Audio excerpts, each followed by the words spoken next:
Iran ಎಲ್ಲಾ Gulf ದೇಶಗಳಿಗೆ ಆ ದೇಶದಲ್ಲಿರುವಂತಹ ಅಮೆರಿಕರನ್ನ ಹೊರಹಾಕುವಂತೆ ಈಗ ಮತ್ತು ಎಲ್ಲಾ ಯುಎಸ್ ಮಿಲಿಟರಿ ನೆಲೆಗಳನ್ನ ಸಂಪೂರ್ಣವಾಗಿ ತೆಗೆದುಹಾಕುವಂತೆ ಎಚ್ಚರಿಕೆಯನ್ನ ನೀಡಿದೆ. ಅಮೆರಿಕದ ವಾಯು ನೆಲೆಗಳಿವೆ ಎಂಬ ಕಾರಣಕ್ಕೆ ಇರಾನ್ ಗಲ್ಫ್ ದೇಶಗಳ ಮೇಲೂ ಕೂಡ ದಾಳಿಯನ್ನ ನಡೆಸಿದೆ. UAE, Saudi Arabia, Kuwait, Oman, Qatar, Bahrain, Turkey ಮುಂತಾದ ದೇಶಗಳ ನಾಯಕರು ಇರಾನಿನ ಕ್ಷಿಪಣಿಗಳ ದಾಳಿಯನ್ನ ಕೊನೆಗೊಳಿಸೋಕೆ ಬಯಸಿದ್ರೆ ಅವರು ಅಮೆರಿಕರನ್ನ ತಮ್ಮ ಪ್ರದೇಶಗಳಿಂದ ಹೊರಹಾಕಬೇಕು ಮತ್ತು ಎಲ್ಲಾ ಯುಎಸ್ ಮಿಲಿಟರಿ ನೆಲೆಗಳನ್ನ ಸಂಪೂರ್ಣವಾಗಿ ತೆಗೆದುಹಾಕಬೇಕು ಅಂತ ಇರಾನ್ ಸಂಸತ್ತಿನ ಸಂಸದರು ಈಗ ಎಚ್ಚರಿಕೆಯನ್ನ ನೀಡಿದ್ದಾರೆ. ಫೆಬ್ರವರಿ 28ರಂದು ಅಮೆರಿಕ ಇಸ್ರೇಲಿ ಸಂಘಟಿತ ದಾಳಿಗಳಿಗೆ ಪ್ರತೀಕಾರವಾಗಿ ಟೆಹರಾನ್, ಟೆಲ್ ಅವೀವ್ ಮತ್ತು ಹಲವಾರು ಗಲ್ಫ್ ದೇಶಗಳಲ್ಲಿನ ಮಿಲಿಟರಿ ಸೌಲಭ್ಯಗಳ ಮೇಲೆ ಕ್ಷಿಪಣಿಗಳನ್ನ ಹಾರಿಸ್ತಾನೆ ಇದೆ.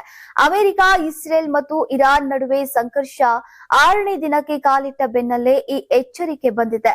ಅಮೆರಿಕ ಮತ್ತು ಇಸ್ರೇಲ್ ಜೊತೆ ನಡೀತಾ ಇರುವಂತಹ ಯುದ್ಧದಿಂದ ಇರಾನ್ನಲ್ಲಿ ಸಾವನ್ನಪ್ಪಿದವರ ಸಂಖ್ಯೆ 1230 ತಲುಪಿದೆ.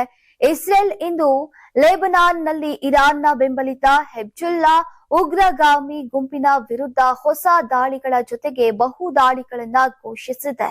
Karnataka TV leader awards 2025 best ಯುವ ನಾಯಕ ನಾಮಿನೇಷನ್ ಬೆಂಗಳೂರು ವಿಭಾಗ. ನಲಪಾಡ್ ರಾಜ್ಯ ಕಾಂಗ್ರೆಸ್ ಯುವ ನಾಯಕ, ರಕ್ಷಾ ರಾಮಯ್ಯ ರಾಜ್ಯ ಕಾಂಗ್ರೆಸ್ ಯುವ ನಾಯಕ, ಮಂಜುನಾಥ್ ಗೌಡ ಯೂತ್ ಕಾಂಗ್ರೆಸ್ ರಾಜ್ಯಾಧ್ಯಕ್ಷ, ರಘುವೀರ್ ಗೌಡ ಕಾಂಗ್ರೆಸ್ ಯುವ ನಾಯಕ ರಾಜಾಜಿನಗರ, ಚಂದನ್ ದೊರೆ ರಾಜ್ಯಾಧ್ಯಕ್ಷ ಜೆಡಿಎಸ್ ಸಾಮಾಜಿಕ ಜಾಲತಾಣ, ಪ್ರಮೋದ್ ಶ್ರೀನಿವಾಸ್ ಪದ್ಮನಾಭನಗರ ಕಾಂಗ್ರೆಸ್ ಯುವ ನಾಯಕ, ಜಗದೀಶ್ ಆರ್ ಚಂದ್ರ ಬಿಜೆಪಿ ಯುವ ನಾಯಕ ಬೆಂಗಳೂರು, ಸಂಜಯ್ ಗೌಡ ಕಾಂಗ್ರೆಸ್ ನಾಯಕ ಪದ್ಮನಾಭನಗರ, ಅಲೋಕ್ ವಿಶ್ವನಾಥ್ ಬಿಜೆಪಿ ಯುವ ನಾಯಕ, ಆರ್ವಿ ಯುವರಾಜ್ ಕಾಂಗ್ರೆಸ್ ಯುವ ನಾಯಕ ಚಿಕ್ಕಪೇಟೆ, ಎಂಟಿಬಿ ರಾಜೇಶ್ ಬಿಜೆಪಿ ಯುವ ನಾಯಕ, ಸಂದೀಪ್ ರವಿ ಬಿಜೆಪಿ ಯುವ ನಾಯಕ. ಕರ್ನಾಟಕ ಟಿವಿ ವಾಟ್ಸ್ಆಪ್ ಚಾನೆಲ್ ಮೂಲಕ ವೋಟ್ ಮಾಡಿ ಹಾಗೂ ಇವರಲ್ಲಿ ಬೆಸ್ಟ್ ನಾಯಕ ಯಾರು ಕಮೆಂಟ್ ಮಾಡಿ. ನೀವು ಸಣ್ಣ ಆಗ್ಬೇಕಲ್ವಾ? ಅದು ಒಂದು ಉತ್ತಮ ಆಹಾರದಿಂದ ಸಣ್ಣ ಆಗ್ಬೇಕಲ್ವಾ? ಪ್ರತಿದಿನ ನಮ್ಮ ಜೀನಿ ಸ್ಲಿಮ್ ನ ಯೂಸ್ ಮಾಡಿ ಯಾವುದೇ ಸೈಡ್ ಎಫೆಕ್ಟ್ ಇಲ್ದಂಗೆ ನೀವು ಸಣ್ಣ ಆಗ್ತೀರಾ.